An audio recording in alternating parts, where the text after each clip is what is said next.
విజయవాడలో పిస్టల్ కలకలం రేపింది. నిత్యం వేల మందితో రద్దీగా ఉండే బస్టాండ్ పరిసరాలు ఈ ఉదంతంతో ఉలిక్కిపడ్డాయి. సాధారణ సోదాలకు వెళ్లిన పోలీసులపైకి ఓ వ్యక్తి ఏకంగా పిస్టల్ గురిపెట్టి ట్రిగ్గర్ నొక్కాడు.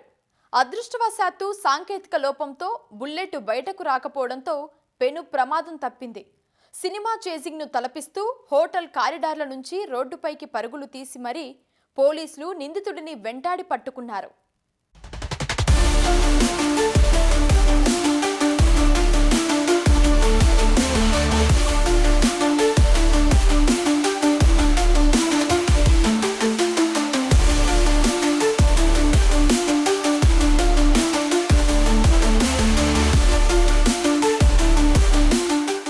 నగరం అప్పుడప్పుడే నిద్రలేస్తోంది. నిత్యం రద్దీగా ఉండే విజయవాడ బస్టాండ్ పరిసరాల్లో ప్రయాణికుల కోలాహలం మొదలైంది. పోలీసులు, ఈగల బృందాలు తనిఖీలు చేపట్టాయి. బస్టాండ్ సమీపంలోని బాలాజీ హోటల్ డార్మిటరీలో సోదాలు జరుగుతున్నాయి. ఓ గది వద్ద వాతావరణం ఒక్కసారిగా గంభీరంగా మారింది. సోదాలకు వచ్చిన పోలీసులపైకి ఓ వ్యక్తి పిస్టల్తో గురిపెట్టి కాల్చిపోయాడు. పోలీసుల కళ్లెదుట మృత్యువు సాక్షాత్కరించింది. కాని విధి ఆ రోజు పోలీసుల వైపు ఉంది. టెక్నికల్ లోపం కారణంగా బుల్లెట్ ఛాంబర్లోకి రాక పిస్టల్ పనిచేయలేదు. ఆ ఒక్క సెకను గ్యాపు పోలీసు ప్రాణాలను కాపాడ్డమే కాదు, పెను ప్రమాదాన్ని తప్పించింది.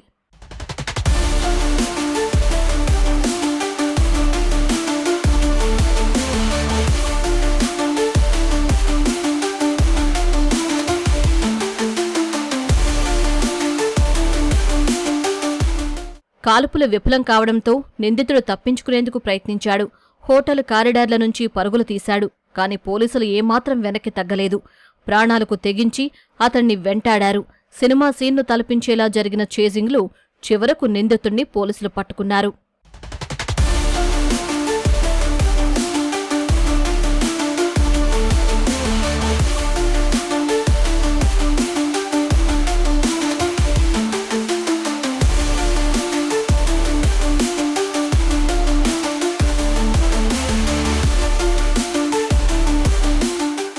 నిందితుడు వరంగల్ జిల్లా నెల్లికుదురుకు చెందిన కనక మురళిగా పోలీసులు గుర్తించారు.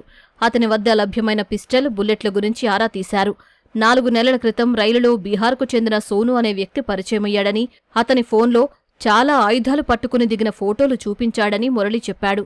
తనకు కూడా ఓ పిస్టల్ కావాలని సోనూను అడిగి బీహార్ వెళ్లి డిసెంబర్ నెలలో ఒక పిస్టోల్, 5 బుల్లెట్లు తీసుకొచ్చి తన వద్దే ఉంచుకున్నట్లు ప్రాథమిక దర్యాప్తులో వెల్లడించినట్లు పోలీసులు తెలిపారు. మురళీ పటేల్ అని వరంగల్ ఉండే నివాసి.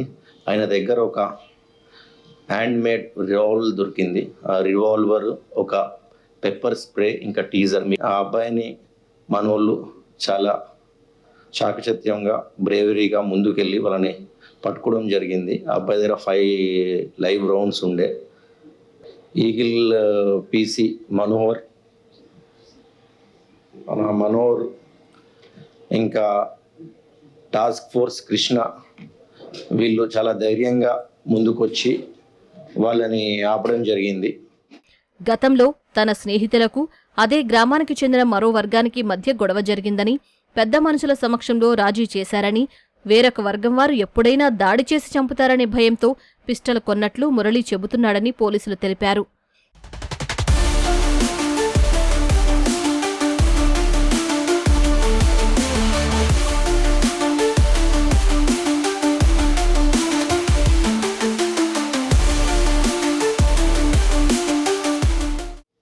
ఈయన తీసుకొచ్చింది.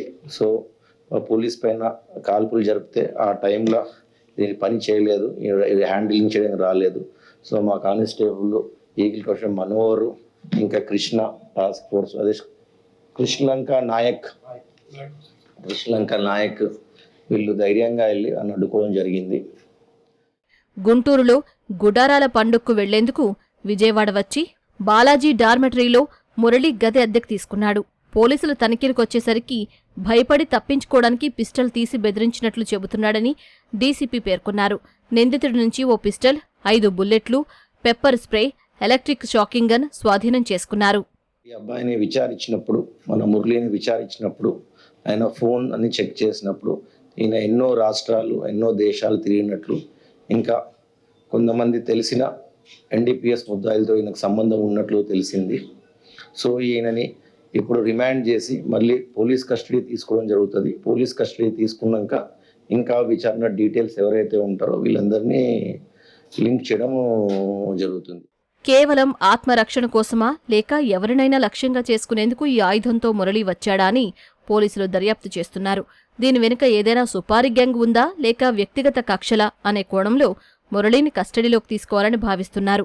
నిందితుడు మురళికి గతంలో ఏవైనా నేరాలతో సంబంధం ఉందా లేదా ఏదైనా గ్యాంగుతో కలిసి పనిచేస్తున్నాడా అనే కోణంలో పోలీసులు తెలంగాణ పోలీసుల సహాయంతో పాత రికార్డులను తనిఖీ చేస్తున్నారు.